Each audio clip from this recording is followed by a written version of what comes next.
This is the back room, which doubles up as my songwriting studio. You can hear the clatter of my songwriting partner Monty there, who always accompanies me when I'm doing something remotely creative. But he seems to have lost interest for the time being, and here we have the trusty guitar, in more ways than one. Yeah, my name's Graham Trust, and I'm a member of the Liverpool pop rock band, The Vow. I am the songwriter and the singer and the producer, I suppose I would be. We've had 4 albums out since 2012, the first one of which was For a Dreamer. We started recording that in 2008 and didn't finish it until 2012. The intention of that was, I had stopped writing songs around about 1992, 93, and I had a 13-year hiatus. I didn't touch the guitar, I didn't write anything, and I thought I'd done everything I needed to do. Well, my dad died in 2004, and slowly the recollection of what he used to say to me came back to me, and he used to say, "Don't give up, son, just keep on going." And eventually that message got through, and in 2006 I picked up the guitar again and I started very tentative steps towards regaining my mojo, trying to find the muse again. For people who don't know The Vow, tell us about the band, who's in it, how many people, what do you all do? Well, essentially, we only have 3 of the founding members left.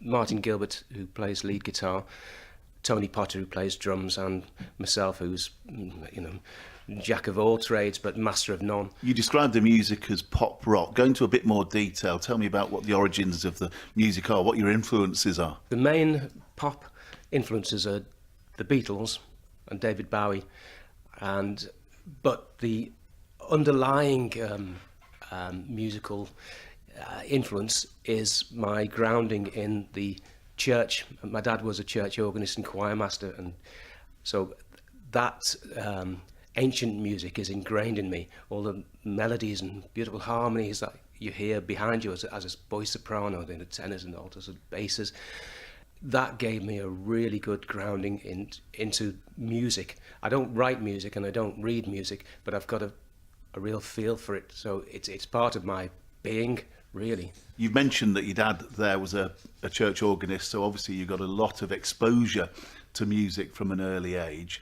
Tell us what that was like and what you did. Did you actually participate in somewhere or other? I had a reasonably good voice. My dad was literally, he was a brilliant teacher. He had the respect of everybody in the choir, the adults and the children, and he was hard-working. That was instilled into me. We would rehearse on Tuesday nights, on Thursday nights. There may be weddings on Saturdays. After the Sunday matins, we would rehearse again. It was going in by osmosis. I wasn't particularly concentrating on anything, not on the spiritual aspect of it or on the musical aspect of it. It just seeped into me. What about at school? I did do a few things at school. I was in school choirs, but there wasn't an awful lot going on. At secondary school, the primary school, there was a school choir, and we did a few concerts.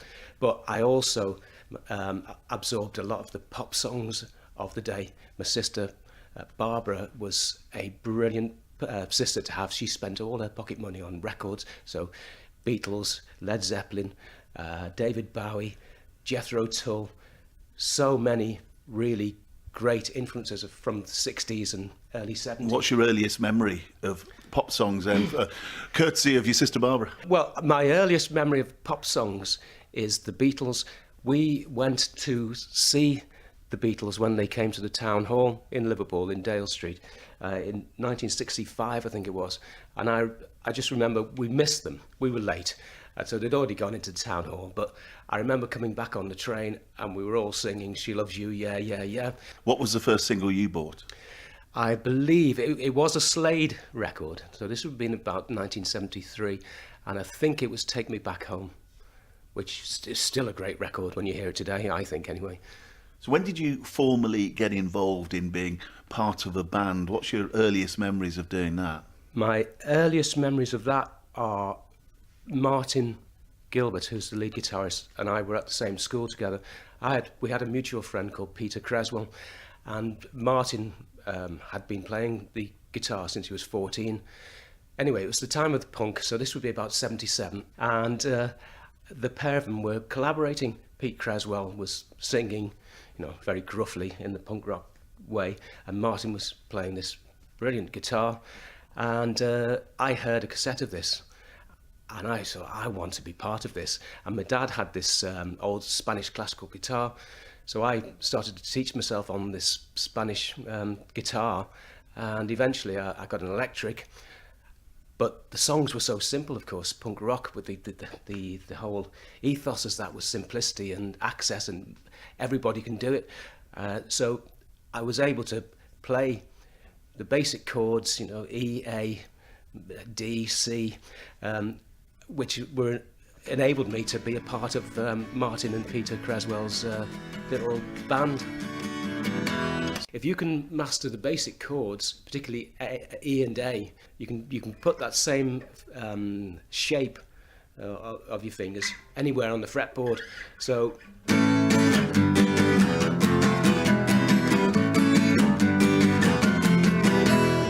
bar chords give you a lot of additional options when you're writing songs.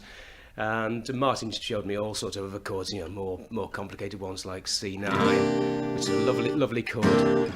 And the vast majority of my songs are very simple. As I say, they're all written on the acoustic guitar, so I know that they work as songs. I can play them at acoustic nights, should I choose to go to one. I don't do that. We haven't played live as a band since we split up. The Vow was formed in 1989 around myself, Tony Potter, the drummer, and Martin, the lead guitarist. We had a female dual vocalist, a bleak backing vocalist called Jackie Lancaster, and a bass player called Paul O'Brien. Jackie and Paul left for various reasons about a year later, and then we got a fella called Nick Reynolds in on bass guitar, and we turned it into a much rockier sort of experience. Unfortunately, we didn't meet with any sort of commercial success, and we disbanded after 2 years, and there the story ended. That was 1991. 2008 was when, as I say, when we got back to record the album For a Dreamer. My latest project is a single which is called I'm Immortal, and that particular song started off a lady called Chris Abbott challenged me in 1989 to write a song with the words, with the word vulnerable in it, and I did write a song, but I couldn't come up with enough words on the theme of vulnerability to actually finish it. But about a year and a half ago, so we're talking about the end of 2015, I thought, oh, I'll have a go at that song again. I'd never forgotten it, because I think, oh, that's a good song. And yet again, I couldn't finish it. And I had the idea, well, because my wife sometimes says to me, we're going to be dead soon, we've got to start living our life. And I say to her, well, you can die if you want to, I have no intention of dying, I'm immortal. And that sort of stuck, I am immortal. So I thought, oh, I'll change that I am vulnerable to I'm immortal. So it was, I am vulnerable, I am vulnerable, yes you are vulnerable too. So that became, I am immortal, I am immortal, yes you are immortal too. Now that was the easy part, trying to find the words to convey immortality. So I needed two verses and a bridge and a middle eight, because the song structure was already fixed in my head, and it took quite a few months to start accumulating enough lyrics, and I came to I hit a brick wall again. I couldn't complete it. And there's one night in July of 2016, I just thought, just thought about Jules Bianchi, the recently deceased Formula One driver, and I had a look on Wiki, and I had a look on a few articles about his life and his death, and I put the computer away, and I sat down with the lyrics, with the empty parts. It's like a jigsaw puzzle. You're filling these things in, and literally within 5 minutes, I'd finished that song. Now that song had taken me almost 30 years, and to finish it so quickly was just astonishing. And there's various sort of references to him. I'll sing you a verse and a chorus. When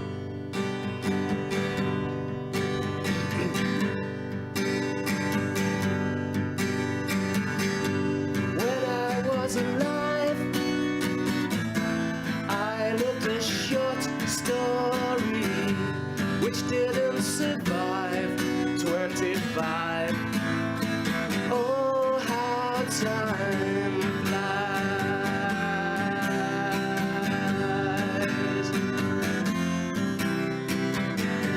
The curtain descends, but darkness, my friend, this is not where it ends. I am immortal, I am immortal, yes you are immortal too. So there's all sorts of references in there to, he died when he was 25. The next verse, so the curtain descends, so that was sort of imagery for the funeral parlour when the curtain closes on the coffin. Destiny called, but then it went free falling in the blink of a mind. And then you're back into the chorus. So you think you've fulfilled the challenge given to you back in 1989? Well, I've sidestepped it, haven't I? The vulnerable aspect is completely gone, and it's gone. I think it's gone into a far more. I mean, the vulnerable aspect would have been relevant to Jules Bianchi as well. Those guys are hurtling around that track, and even with all the safety they've got nowadays, things like that tragic accident happening at the I think it was 2014 Japanese Grand Prix, they still happen. So these are brave fellas, and. Is Formula One a love of yours? Not particularly. I'm familiar with it. The Vettel and the Hamilton and various other drivers, and I take a passing interest in it. But that isn't what motivated me to look at Jules Bianchi. I don't know what did. I just thought of him, and everything just made sense. The vow has been in existence since 1989, and you've mentioned there was a bit of a hiatus for a while. How has the music evolved in the past 28 years, from the first time you met to now? How would you describe that evolution? I'm not entirely sure it's evolved enormously. I was always, from a songwriter's point of view, I was always a pop head. I think it's really the lyrical aspects of it have got more profound. I think I'm writing better lyrics. The big difference between the vow now and the vow of 89 to 91 is that we're now a recording band, so there's a lot of sophistication going on in the recording techniques, the production, whereas the vow was really a live band. If I'd come to see the vow in 1989 or 1990, what would the experience have been like? I think you would have enjoyed it. You'd have had lovely interaction between Jackie Lancaster and myself. The songs were written with the intention of being duets. A lot of them, some of them were duets, some of them were Jackie was just accompanying me, and others of them Jackie was singing. So, but they were all good, immediately accessible pop songs. The intention was, and still is, that I want you to like the song, if not love it, first time. What was your fan base like in 1989-90? What sort of people were coming to see you, and have they stuck with you? Having not played since we reformed, as it were, I don't know if they have stuck with us, but the fan base was growing, and in fact, Jackie Lancaster's last gig, we had a full, where was it, the Flying Picket, it was full, and we'd already decided that Jackie would, would go, and we'd try this new rockier direction, and I think from there on in, it fell away. Any plans to play live again, to resume live performances? You never say never. The important thing about this is that Tony and Martin are still playing.